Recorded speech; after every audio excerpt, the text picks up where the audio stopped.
everyone. Welcome to Bold Basinti Podcast Season 3. Today I have a guest.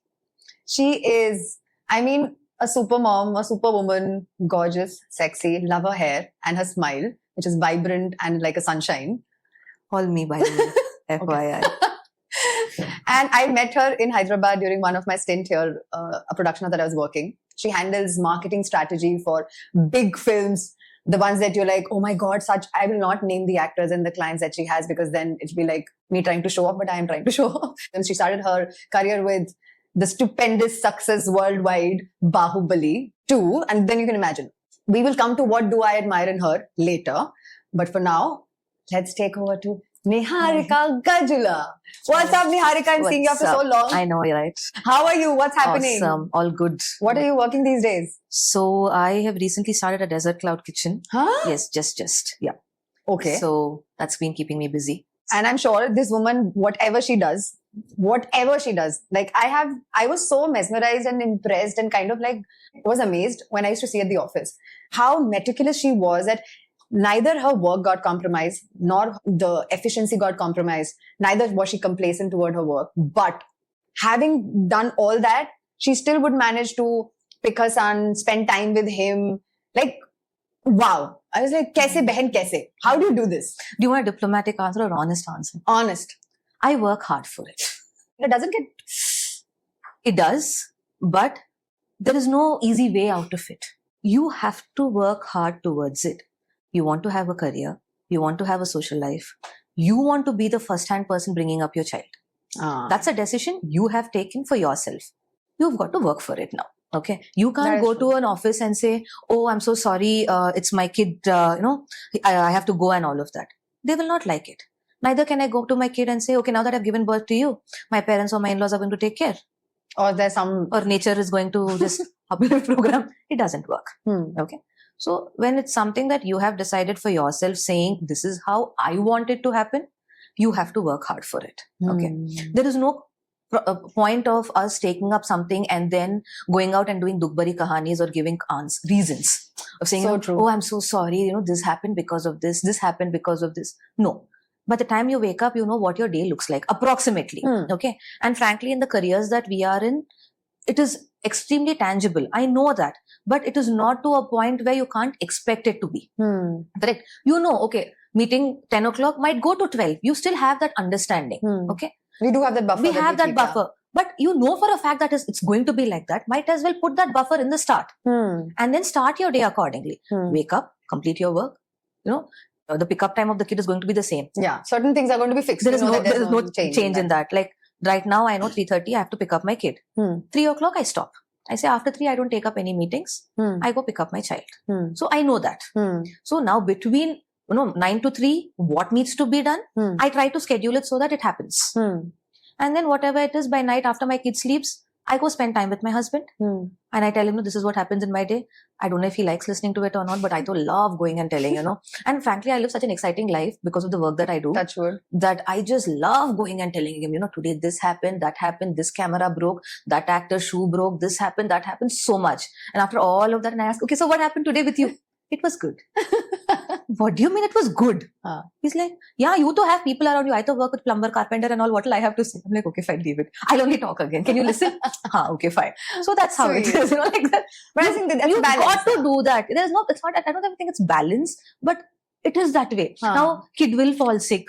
Work is going to be high during releases. You know those. But there's nothing you can do about it. We are not sending rockets to the moon or curing cancer. Yeah, this is what I genuinely feel. This is so true. Nandini Reddy ma'am says, listen, we are not saving the world at all. Very basic things we are doing. Now in that also, if I go out and, act like, oh my God, no, I am the queen of the world and only I am able to do it and all of that is wrong. The only way to do it is by being disciplined. There's nothing you can do about it. Whatever it is, however late a Saturday night goes, Sunday morning my kid has golf. I have to wake up. I don't have a choice. Okay. And I have to get him ready, take him to golf. That's it.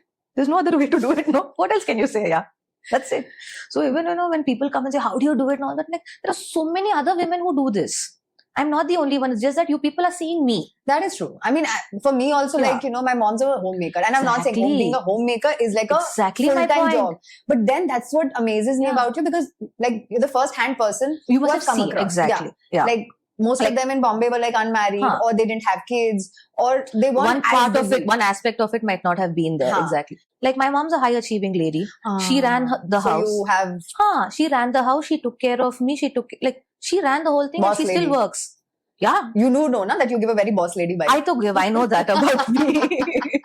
I know that I can't help. But that. People will get intimidated. But I always see that your eyebrows and your eyes are like... Thank you. This part, like it's exactly like my dad. I look very, very similar to my dad. And the best part is my kid has the exact same eyes and the eyebrows and the I've met her kid. He is damn cute. Like there were times that I got to meet him in the office. Yes. He and I had a lot of fun. Yes. This brings out the child in me. He didn't bring any child in you. You were just enthusiastic to see another person of your mental age. And then you both just loved hanging out holy kids in. But I like the fact that she's the only person who thinks like I'm a kid, because rest everybody tells you're an old soul, and I'm like, no, you're an old soul in terms of your thought process, not in terms of how you act. There's a difference. I don't know if you're trying to tell me I'm kiddish or I have a kid inside me. You're not kiddish. Neither do you have, how do I say it? It depends upon the situation and the person across you. Like you can have an extremely poised and intellectual conversation when you have a Shahrukh Khan in front of you. But when you have like a kid in front of you, like, you have zero inhibitions about it. You just go and play with the kid like the kid, That's something that I really appreciate about it, because we all can't do that. I too can't. I'm like this with anybody types, So you got that understanding. How do I be with the person kind? But I always wanted to know, like, how did you land up doing this marketing strategy and, and you started your career with such a big film? So, I was studying in the US. Okay. I was doing my MBA over there. And my MBA was in marketing with business analytics. And I was super homesick and desperate to come back home. Okay. Whatever is the avenue, I was just looking for an avenue to come back home. I'm an only child, super close to my parents, especially my mom. So I'm like, I want to go back home. That was like my only agenda in life. And I was working in the US after that. And during that time, I came to India to celebrate my birthday, Diwali and all of that. And that's when this Rishta came. Okay. And then I jumped and I said, yes, I'm marrying you. So my husband said, I will never move to the US. He also studied over there, but he came back. He's also an only child. Okay. And he said, I want to get into, I come from a business family. I will be getting into business. And at no point will I ever shift my base from Hyderabad to any place else. I'm like, I will marry you. Wow. Yes. So you were so sure that this is one thing. This is one thing I was very, very sure. So what happened was, after, like, when I moved back to India, now I need a job. My parents, like, my wedding happened for 3 whole months. Every day morning, some function used to happen. And I'm like, okay, now after all these functions, what am I going to do with my life? Then I started looking for jobs, and this was in 2016. So at that time, there was not much opportunity in Hyderabad in the marketing space. Okay. So that's when a film called Kalyana Vaibhogame got released. Okay. Nandini Garu's. Okay. So my mom's friend's friend was Nandini Garu. So I went to her with a resume and I said, I'm just fresh out of the US. This is my resume. And then she said, you're a little overqualified for me right now. But there's an opening in Bahubali 2. Arka is hiring. I'll set up an interview for you. And she was very, very sweet. Nandini ma'am is like a sweetheart. Darling. And then they took 5 rounds of interviews. And then they said, you're selected. Now my whole interest was, one, I love films. So like, I get to finally be part of the film world. And second thing was, the Arka office was exactly the adjacent building to my husband's office at that time. So I was convenient. Like, happily we'll go and come back. I was in that all goody-goodiness and all that. Bullshit, not a single day did we go together and come back together. But the timings are not such. Not exactly. Who knew? Erratic timings. Who knew? When I joined, I was in all that, like loved up, saying both of us will go in the same car, eat lunch in the afternoon, then come back together. Nothing happened. He was in his own trip. I was in my own trip. And that's when I joined Bahubali 2. That's how I got my first break. So on the day the film released was when my grandfather passed away. And I was very close to him. So that disturbed me quite a lot. And then I said, I want a break. And I just parceled myself back to the US. For 2 whole months, I was just there. I didn't come back. And then by the time I came back is when I was like, okay, now do I want to continue with films or no was the biggest thing. Now that they say, once the film ka keeda hits, this is where you want to be. You can't. Acha, bura, paisa, no paisa, jo bhi hai, you want to be here. That was my situation. And that's when Allu Arvind Garu and my mom are quite close friends. So I went to him and I said, this is what I'm interested in and all of that. And then my husband also was sitting beside me. He looked at him and said, happily you got married to him. Nice person. Why do you want to do all of this? I said, no, I want to do this only. He said, I can't convince you anymore. Come, let's do. So that's how the first project with him happened. Hmm. And and after that is when Mahanati happened. Hmm. Frankly, I didn't contribute much to that project. I was learning a lot more than what I contributed. Mahanati was that one film that taught me how film industry runs. You know, what is PR, what is social media, what is ego, what is politics, how do you handle yourself, and how do you maneuver through all that, how do you portray yourself, what is the perspective that you want to build of yourself in the industry. That I learned in Mahanati. So while I was working with Mahanati, I used to also teach in Annapurna Film School.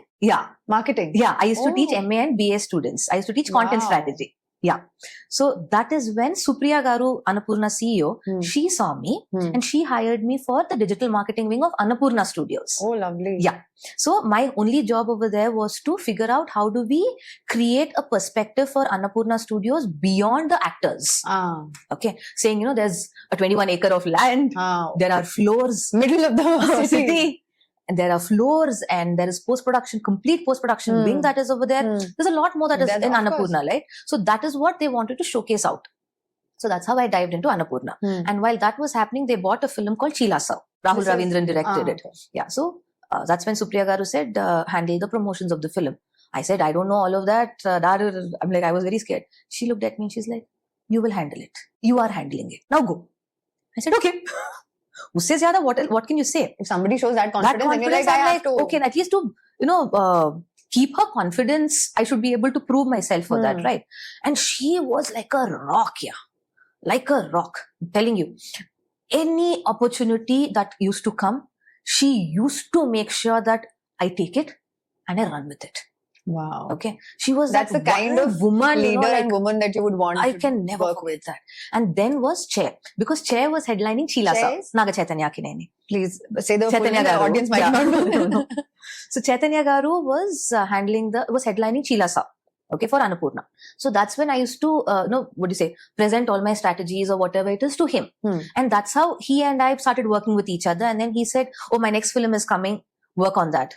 Then the next film. So like that for me, break was Majli. Majli, I did good amount of, you know, the creative aspect of it, the strategy part of it, all of that, new things, brand collaborations, all of that I worked on for Majli.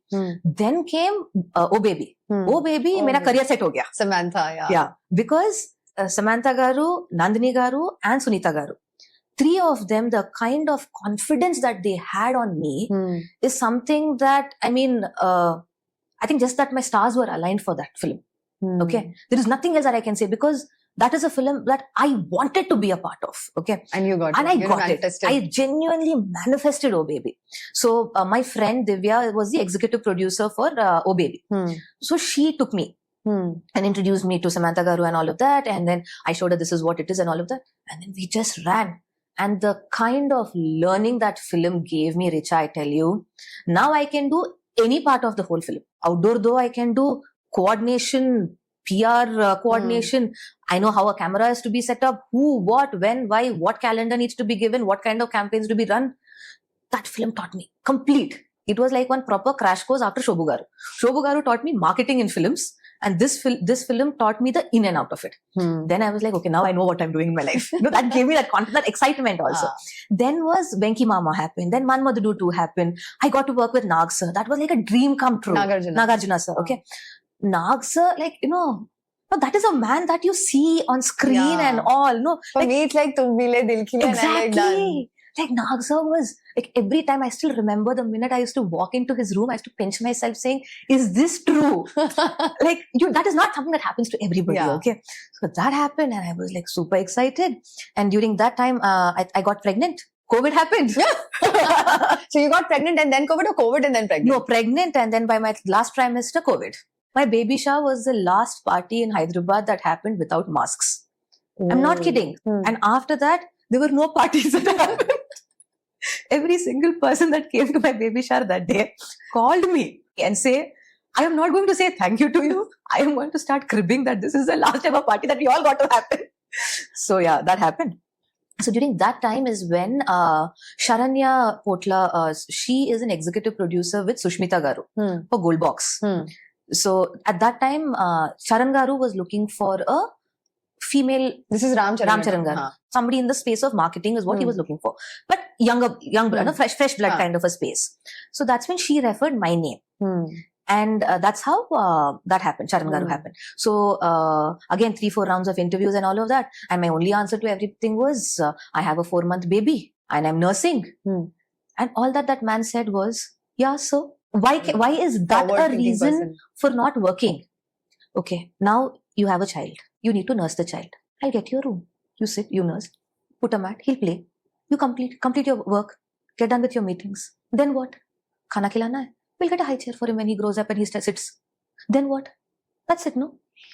Now there are so many people. I think you're blessed with the kind of people who when you're genuinely blessed, okay? Leading the company. Genuinely blessed. Because it came to a point where, especially with Charan sir or Chaitanya Garu or these kind of people, now their stature is so big, Richa. They can very easily say, okay, we'll get somebody. We'll get somebody else. There are people a lot more talented than me. It is just that I think at that point of time there was a shooting star that was just going above my head. There is no other way that could have happened for me. And at the peak, when Triple R was happening, that was when I was with Mr. Charan. Okay, so that was another experience altogether that one can only dream of, the kind of avenues it opened up for me and the kind of people I got to talk with, the kind of associations that I built over the years was all thanks to that gentleman. Because at that time I knew I was handling the whole wing. So I was coordinating with the Tamil PR, the Kannada PR, the Malayalam PR, the Telugu PR, the Hindi PR, the digital marketing team, the international PR. So there was so much that was happening that we knew a lot more than what anybody in that space could have ever learned, purely because it was that man. And somewhere again it was Arka. Exactly. In the picture. So I was like, I'm really grateful for that, that. And the best part was, at no point any of these people ever said, oh, you're pregnant. Oh, you just gave birth. Oh, you have a baby. You're such a forward-thinking team. Never. Like, I used to get up from meetings with few of the biggest stars in front of me, where I had to saying, sir, it's 12 o'clock. I need to go pick up my kid, give him lunch. I'll be back by 2 o'clock. Okay, Niharika. No questions asked. Nothing. See, this is what that is healthy environment exactly. And that I think one can thrive and how, like frankly, it would have been very easy for anybody to say, oh, this girl doesn't come out after 6 o'clock. My work is going to get tampered. Easy to say.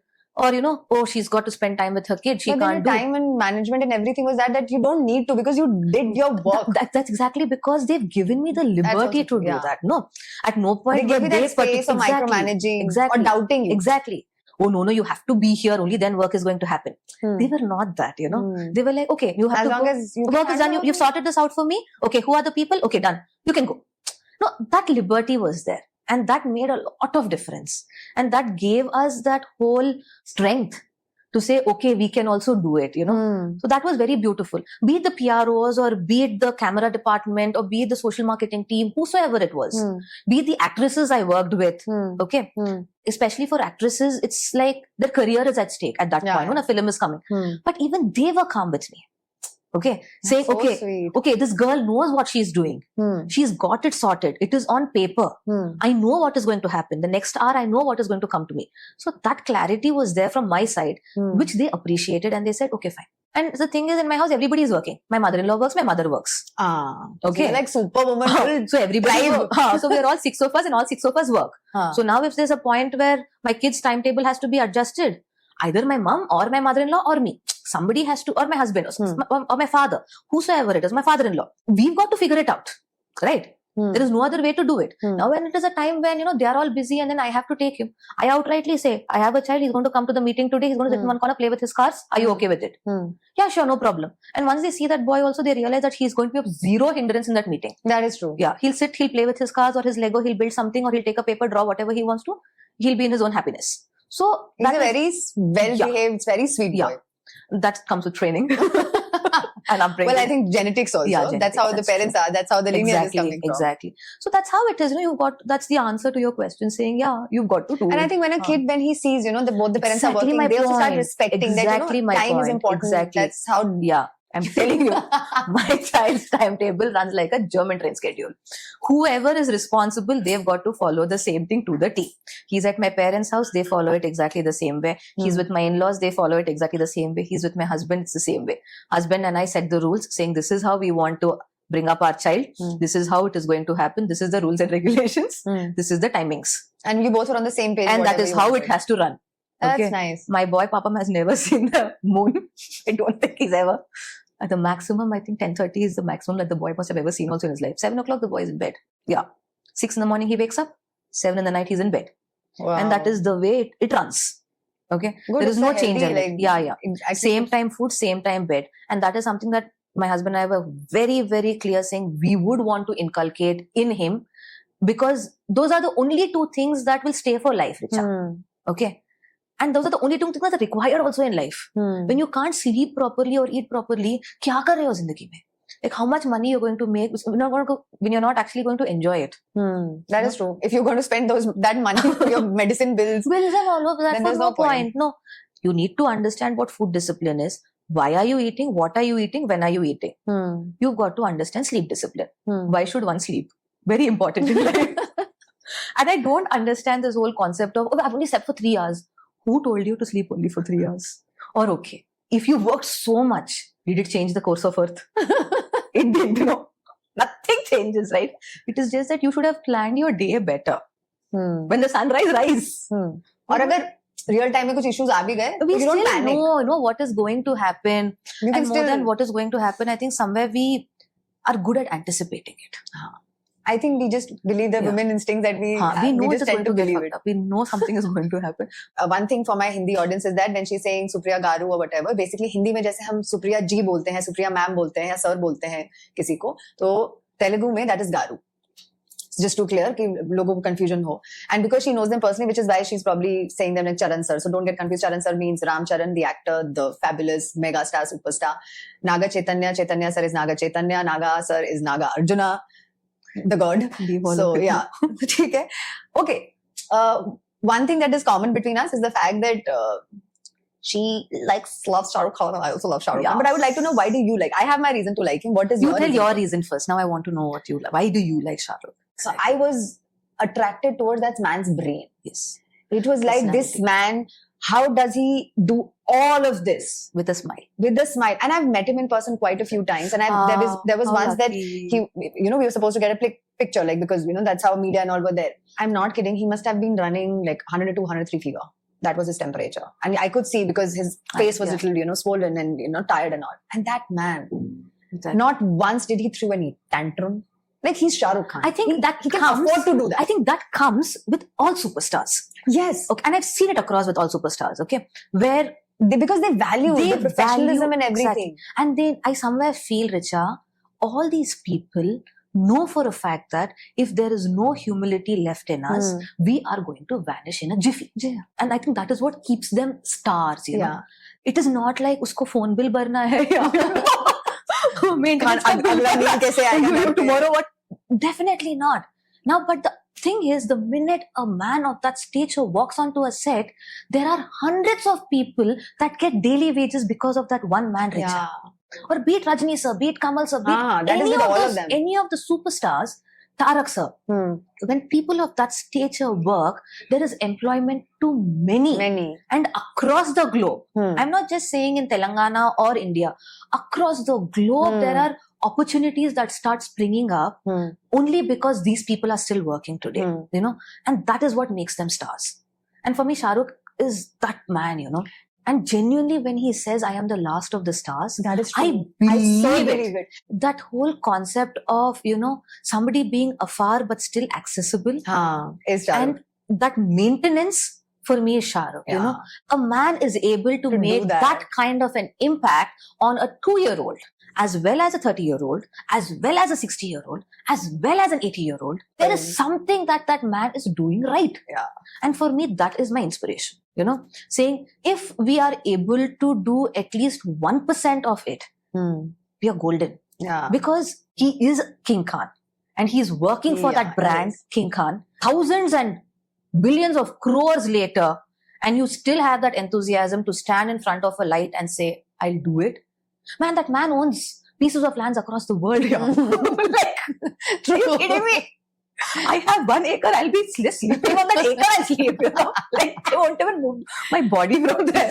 Seriously. I'm happy. But imagine, like, and he's got recognition across the globe. He's ready to put in. And after all of that also, the other day he was like, now if there's any other cinema that comes, I want to do that also. I'm like, I think that is like the only man that people recognize outside the country also. India's like Shahrukh Khan, Shahrukh Khan. Same country. I trust me, I've done that. Okay, I'm not kidding. I've done that. If a man is able to create that kind of an impact for generations, now that man is an inspiration. No? So for me, that is Shahrukh. So I love women who have like their financial side very strong. Like, thank you. कि पापा का है, husband का है, भाई का है, वो है. But ये मेरा है, and rightfully so. And that's not like anywhere like less. She's like, she'll give you that competition. पापा के पास इतना, ये देख, like that. But having said that, one beautiful thing that I would like to literally tell you, this thing I've never told you. Oh, thanks. Is the fact that, I know of people who have as much money as you have, more or less. She has never thrown her weight around of the fact that, oh my God, like she loves luxury. Yes, she's brazen about it that she loves luxury. She likes to work because she loves good things in life. She loves expensive stuff. That's okay. But she's not unapologetic about it. But she never throws her weight around people. She never makes anybody feel little or small. That, okay, you know what? I have this money, you don't have, or you don't have the leeway to talk to me. End of the day, all that matters for anybody is that hello. Yes, how you treat them. That's it. It does not matter who, what, why, when. Nothing matters. Okay, that's the first thing. Okay, and second is somewhere this trait has gotten a lot more in me because of my husband and his circle of friends. My husband's friends are like from school onwards. They are like LKG says friends, and they're tight knit. Literally childhood friends, chaddi buddies, and we are they're like 6 or 7 of them, and their wives and all of that, and they've all excelled in their particular fields. Okay, and they are the who's of Hyderabad and all of that. Okay, at no point do they ever show any of that to anybody, and they all like run multi-billion companies, bro. I am nothing in front of them, firstly. Okay. And still they have that space of being in humility, first thing. Okay. Second is when you start working with stars of that stature and they are like that, it like, automatically tunes you to be that. Okay. So somewhere I think these two were my major influences as such to say, why am I like this? Okay. Money comes, money goes and all are very easy to say. It's nothing to do with that. Okay. It's a very, very sheer fact of people around you have taught you to behave that way. Why can't you teach it to somebody else? True. That's the only way of it. Okay. We can all do that. For our own way. But not many people choose to, no? They like to throw their weight around and show their money. As if your money is... I don't understand. Your money is not going to run somebody else's house. What are you going to achieve out of it is my point. I think just plain kick. That's exactly what I'm saying. That kick comes out of insecurity. Point. Okay. And that is young money. Are you understanding the difference? Another point. Now you wear labels, tam sham and all of that is purely for somebody else to give you that respect that you are garnering for. It is not the respect that you have achieved. Are you understanding the difference? Like you're demanding respect. You're demanding that respect just so that you will be in that stature. And that is what young money is. Your fancy car, whatever it is. But when you look at people with old money, like I know my husband's friends who wear the same shirt and the same trousers, the same color every day types. Okay. Or be it my husband itself. It doesn't matter what, and that frankly really annoys me. That's a different scenario. But jo bhi shirt kharido, kitne bhi paise rakho us pe upar, he'll just wear it and go off to sight. It doesn't make difference for him. He's like, so? I'm like, what do you mean? So it is my, no, it is money. So next what? You can't earn it, you can earn it. Right now, the shirt is supposed to be worn, I'm wearing it. That is 500 rupee ka shirt, ya 15,000 rupee ka shirt. Whatever is a shirt in front of him, he just picks it up and wears. Okay. If he's going to a wedding, he's going to a site, it doesn't matter for him. Because he's very confident in himself saying people are going to walk up to me and respect me for the person I am. True. Okay. From the family I come from the respect that my parents and my grandparents have garnered over the years. It's the same with us. So you don't have to show off that. You don't have to show off saying, oh, you know what? I can do this. With one phone call, I can make this happen. It's not going to make any difference to anybody. Because there are going to be 110 people who are much more quicker than you. Frankly, there are people who can also make pigs fly today. Frankly speaking, people can do that. Okay, they can get you unicorns and make pigs fly. You are absolutely nothing in that space. True. So you've somewhere got to start to figure out, how do you work on yourself? How do you build something for yourself? Where when you walk out, people are going to respect you for you. Okay. Your parents can be ministers, your parents can be billionaires, millionaires, whatever. What have you done for yourself? Exactly. To do? It's the same with you, Richa. Like, your parents have done everything that they can for you. You can happily buy few acres of land and sleep under mountains and just chill. Trust me, that is doable for you. It is not something that is going to burn anybody's pockets. Why did you take that whole decision of saying, I am going to travel across, go to Bombay, make my way through it? It is not easy. Something as basic as even sharing a room also is not easy for that kind of people. You've shared rooms with people, you've sat in caravans, no light, no water. I know what it takes to be on that side of the story. At least for us, we sit in AC rooms and say, this has to be done, sir. When you're on set, it's a very different scenario. Okay. And half the time, there are no bathrooms for women. Yeah. So you've seen all of that. And it takes... Exactly. And at no point did you ever go back and say, my dad's rich. Let me leave all of this and go chill. You said, I want to make something for myself because it is mine. Yeah, it's my money. I want to wear clothes bought with my money. I want to pay rent with my money. Exactly. Get that feeling that nobody can take it from you is when humility comes. Understood? And that is when you see people acting the way they are. It is when they are insecure and they've just seen a shitloads of money walking onto them is why all the tantrums and that hadawdi happens. But when a person comes from that legacy, or they've been hardworking, they've done something for themselves, even if they've bought a small car, it is their car. Yeah. And that garners respect. That feeling, and that feeling is beautiful. So that I feel is a bigger thing, like especially when I roam around with my husband's friends or their wives or whatever it is. Now they are all overachievers in whichever field they are in and all of that. And at no point do they ever say, oh, you know what, yesterday I had lunch with, oh, you know what, I had those people. Oh, you know what, I just flew private and came. Or, oh yeah, I just recently went to this particular country just to buy a bag. You don't hear those conversations at all in those people, I feel that you can be classy wearing a 300 rupees or a 3,000. It's your confidence that you will make that 300 also look like a 3,000 rupees. Happily. Millionaires or crororepatis, all of them. Have you ever seen them top to bottom dressed up in those labels? Simple. But what the shirt that they must be wearing might be a few lakhs of rupees, but they don't project it to your face. The watch that they must be wearing is few crores of rupees. They don't project it. Okay, because it's their confidence that is the actual wealth for them. So is there anything that you want to say or ask me? Anything? So before all of that, just a disclaimer. When she actually came and asked me saying, I want to do a podcast with you, I'm like, you've lost it. Yeah, she did. Like, what will I talk? I'm nothing. Nothing to say. What did I do? Nothing. This is the first time somebody is recording me. Okay? Yes! And frankly, it is the biggest achievement for me because I'm so happy I'm part of that. I sat through it. Yes. Okay. And two, you've made it feel so comfortable and made me feel so special that genuinely felt like, okay, I am worth something that can be interviewed for, So, because trust me, even today morning, when I told my husband and a few friends of mine saying, I'm going for an interview, they all bursted out laughing. Like, are you mad?